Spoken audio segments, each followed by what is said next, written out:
my top 5 favorite listeners. My name is Kyle Kohler, and this is my top 5 favorite podcast.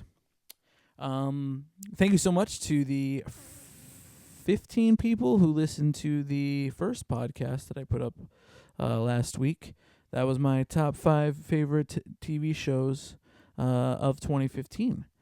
And I got a lot of positive response, and I really appreciate it. Do me a favor, share this on your MySpace. You can send the link, I think, to pagers and to flip phones. So, spread the word, guys. It's the 90s. Today, I'm going to be kind of correcting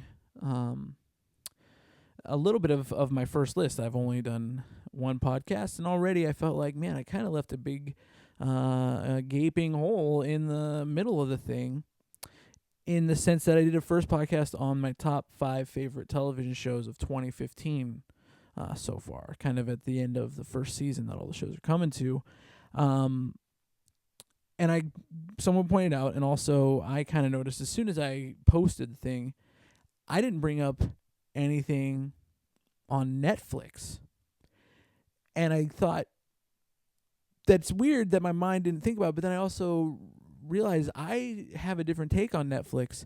It's a different medium. The internet streaming thing is a whole different medium. It would be like calling my favorite top 5 radio shows and one of them is a podcast. Well, they're a different medium. And I also realized Netflix, I'm a huge Netflix fan, has a ton of content, and I wanted to do my top 5 favorite Netflix TV shows. And I don't have a all Netflix exclusive list.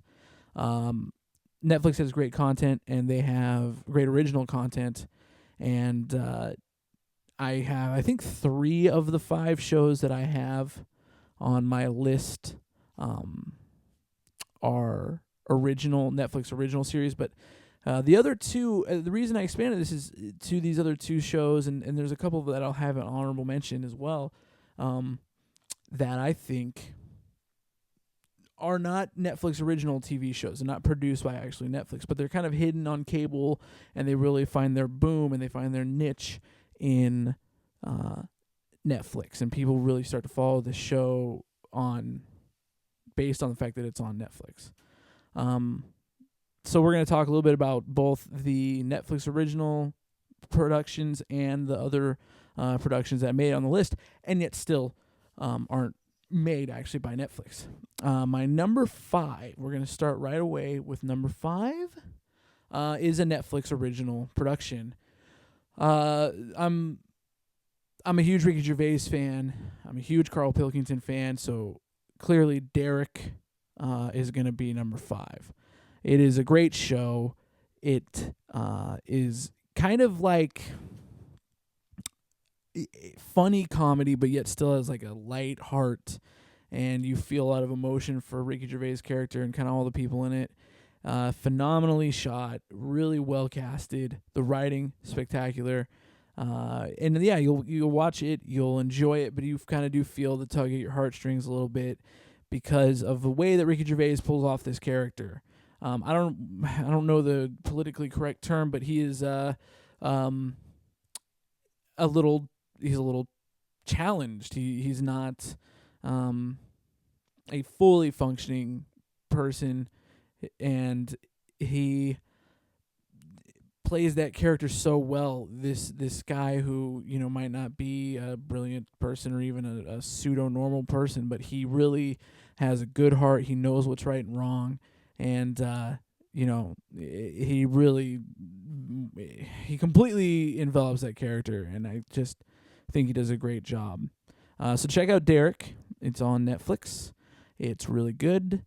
The cast is great. And if you like Derek, check out the Ricky Gervais show. It's on HBO. We're going to kind of on a tangent, but it's great. It's also on YouTube.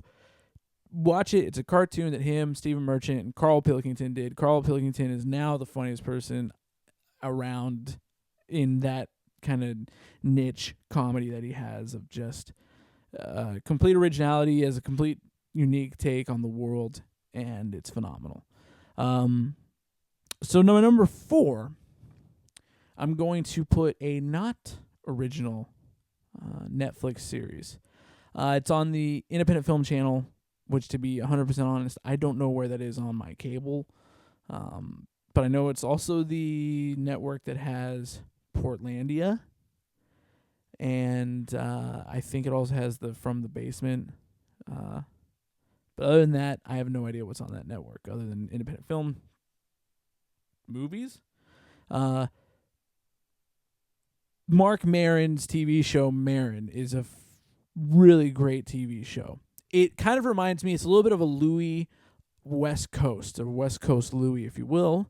It is a guy who is just him being him, kind of on steroids persona of himself, but yet still he is really, really good, and I enjoyed it. He writes, I think, all of it, and I think he has cool people. I think Bobcat Goldthwait directed some stuff on it, and the cast, the people that he has coming through are great. The way that he still incorporates his podcast is awesome. Everything is really, really good. So check out Maron on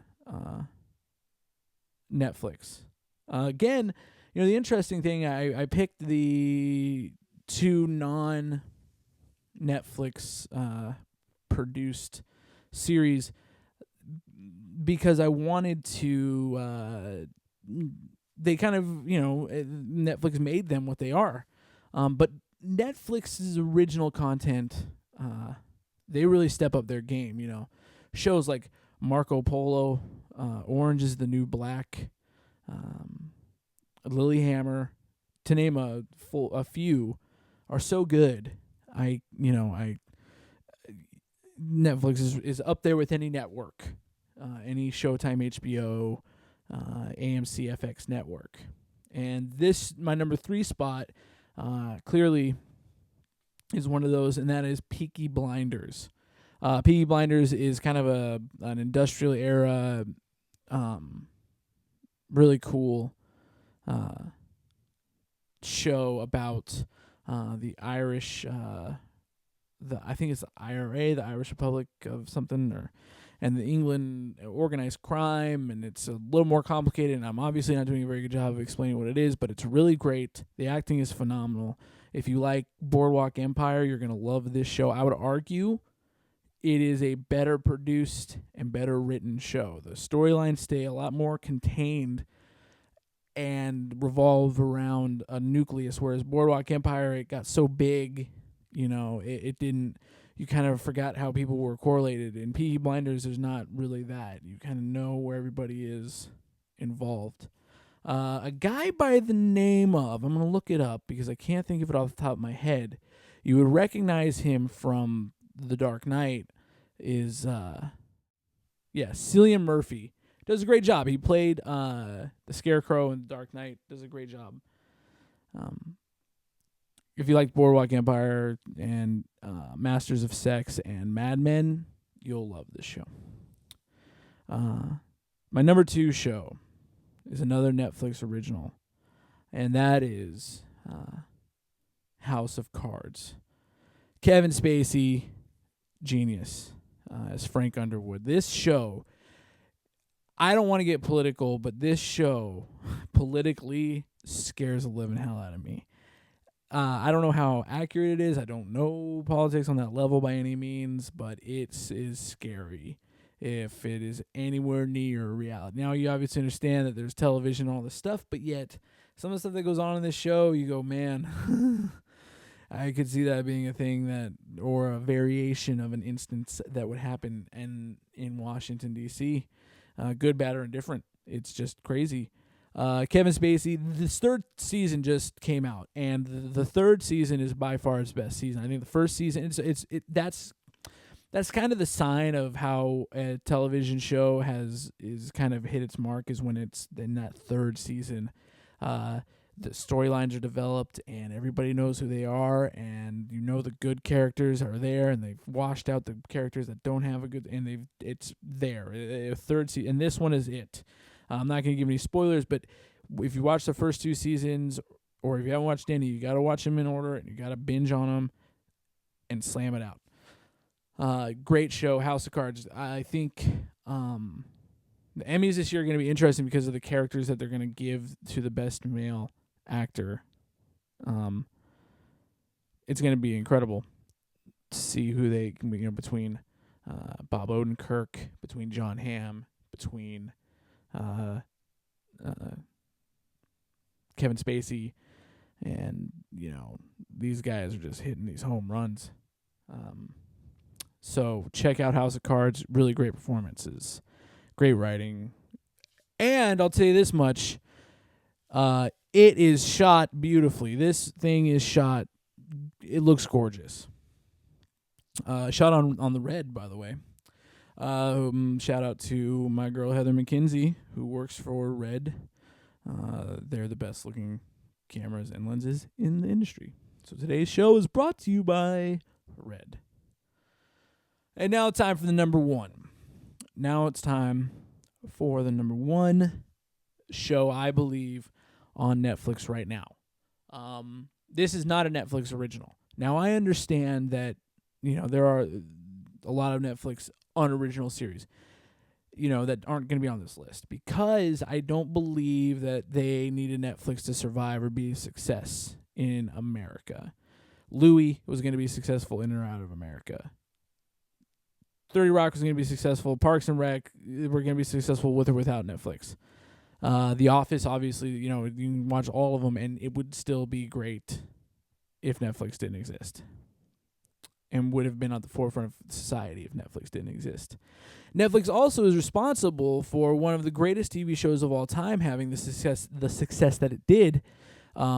They bought all of AMC's content and marketed it as, hey, we bought Mad Men. You can now stream Mad Men on Netflix. And that was when Netflix really turned the page between DVD shipping to your house and then actual streaming content on your computer or on your Blu-ray player. They said, here is all of Mad Men. But what they really did is they bought all of AMC's content, including a show that was on the brink of being canceled, Breaking Bad. It had just finished its second season, and not a lot of people were watching it. Weeds was really hot and was this bubbly kind of TV show that was about a woman who was selling drugs, and then Breaking Bad came out, and he said, well, I think you hear that, it's about a school teacher who's selling drugs. You go, well, I've seen Weeds, and isn't that the same thing? And it turns out they're nothing alike. And Breaking Bad caught on Netflix, and people were binge watching this show to where when that third season came out, it was a hit. So Netflix finds great TV shows that maybe people don't know about and put them on there, and it blows up. Maron's a perfect example of that.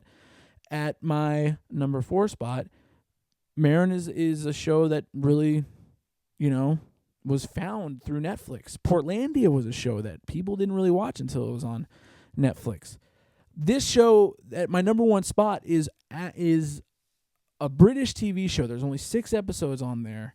I think they only made 7. The other one's on YouTube. It's a Christmas special, I guess. But number 1 on Kyle's top 5 Netflix streaming series is Black Mirror. If you haven't seen Black Mirror, as soon as you know this podcast, put it on and get your fucking mind blown. It is truly crazy, amazing, wonderful. I'm going to call it television, even though I don't know that is what I would call this. I don't know if you would call it a television show, a movie, 6 movies. It is unlike anything I'd ever seen before in my entire life. They are 6 completely independent episodes of television. They're all about an hour long, so you can kind of slam them out a night or two. It is so well done and so incredibly written and so much like nothing I'd ever seen before. I have never seen a show like this. The best comparison I would have for you to take away is it's Twilight Zone in 2015. And you don't think about it because we're so inundated with technology. You don't think about what does the actual future look like? And this kind of gives you a glimpse, and it's crazy.